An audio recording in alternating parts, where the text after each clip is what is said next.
Hey folks, it's Grant over here at Local Cooling Farms. I'm on the tractor right now. We've got the broadcast seeder hooked up. I just got done shooting out some sorghum. We're using feed grade whole Milo sorghum, and what I mean by feed grade is that we're not buying a Milo with a definite guaranteed germination rate. We're just doing like a feed grade, like you'd buy whole corn or any other whole grains for livestock feed. It's going to have a lower germination rate, but we can buy it by the ton. And then it's got, it's cheaper, and we can kind of experiment with it without like freaking out about the price point. And so I'm in an area of the farm where we've been slowly transitioning a completely overgrown area into a SylvoPasture area, as well as white-tailed deer habitat for our, just recreational hunting here on the farm. So I'm gonna spin you around, and I'm gonna kind of go through what we're up to and what the plan is. All right, so we're a beautiful summer morning here. We've been getting some rain, so there's a lot to do, and just everybody's happy right now. So you can see how thick the pine trees are right now. What we've done in this area is we did a lot of initial like grazing with the goats, getting the cattle in here, and doing a bunch of other stuff since we've had the place, and this was just a complete overgrown mess.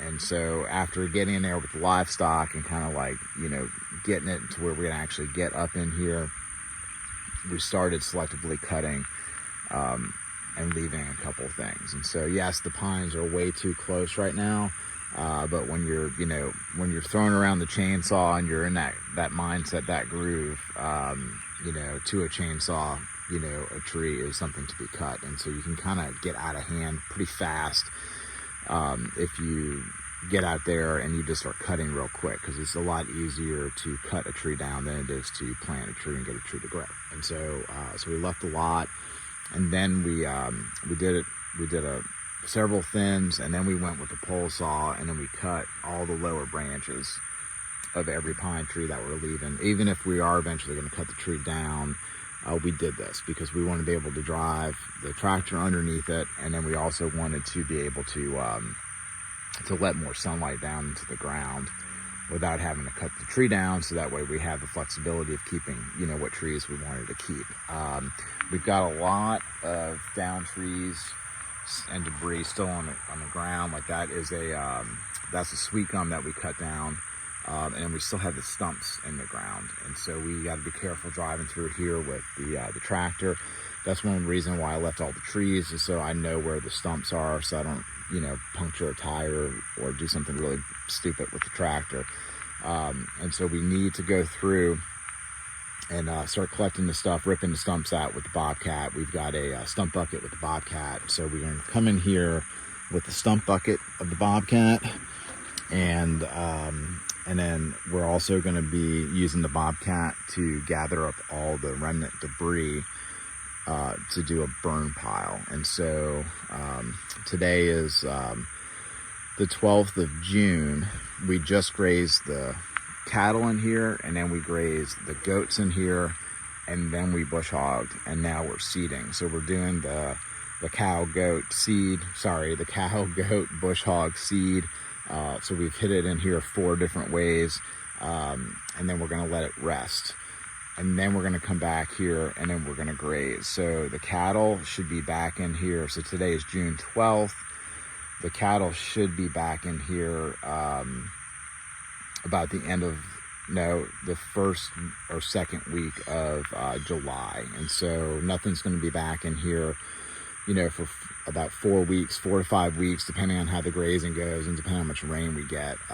So this is going to be a really long rest in here. And then we're also seeding it with the cowpeas. So we're doing the Milo, and then we're doing the cowpeas. Also, feed grade beans, not guaranteed germination rate, planting beans. And after we graze, do the same thing in here. We're gonna cow, goat, we may bush hog, so we can see what's going on. And then we're going to come in here with the Bobcat. So we'll be in here with the Bobcat in mid-July-ish. We're going to remove key stumps in here with the stump bucket of the Bobcat.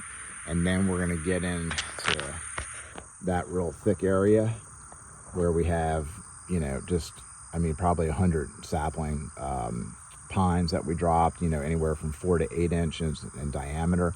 We just chopped and dropped. We're going to get in there, and then we're going to pull a lot of that debris out, and then we're going to set up a burn pile in some of the poor draining areas. So in this area, we've got a poor draining area right there, and then we've got a poor draining area about right there. And so we can set up a burn pile there, another burn pile over there. And the reason that we're doing that is because we want to put charcoal from the burnt pile in an area where we got poor percolation to help start breaking that clay up. And then once we get in there, we're going to do a major cleanup in here.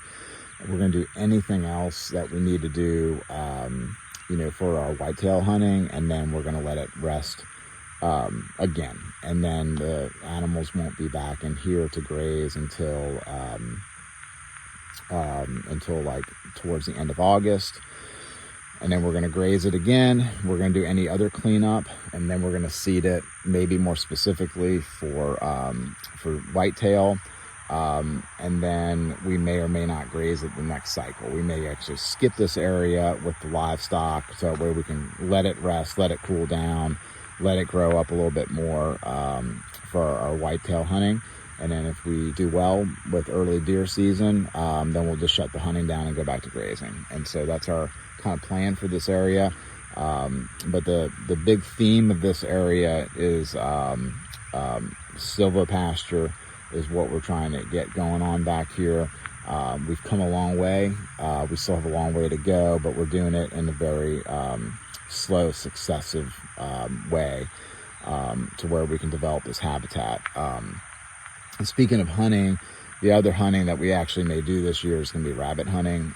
We've got a really nice rabbit population now. We definitely had rabbits when we got here, but they were few and far between. But we I don't know if we can catch, I'm bringing that up now because there's a nice fat rabbit. There he is, running across this spot. So we've got some really nice healthy rabbits throughout the farm now. And now also, just be part of our recreational hunting that we can enjoy. And so that's what we're up to here at the farm. If y'all have any questions about combining, grazing, SylvoPasture with recreational, hunting on the farm, definitely no expert, but we're doing it. It's working. We've got a plan, and we're implementing it, and so far so good. And then best of all, we're doing it in an economical way, because at the end of the day, we are a business, a farm business, and it's very difficult to get direct cash flow from these activities. So we have to do them slow and steady, so that way we just don't go out and blow the budget on some of these improvements, because our main business, again, is the direct-to-consumer, beef sales and the pork sales and egg sales and all that kind of stuff that we do.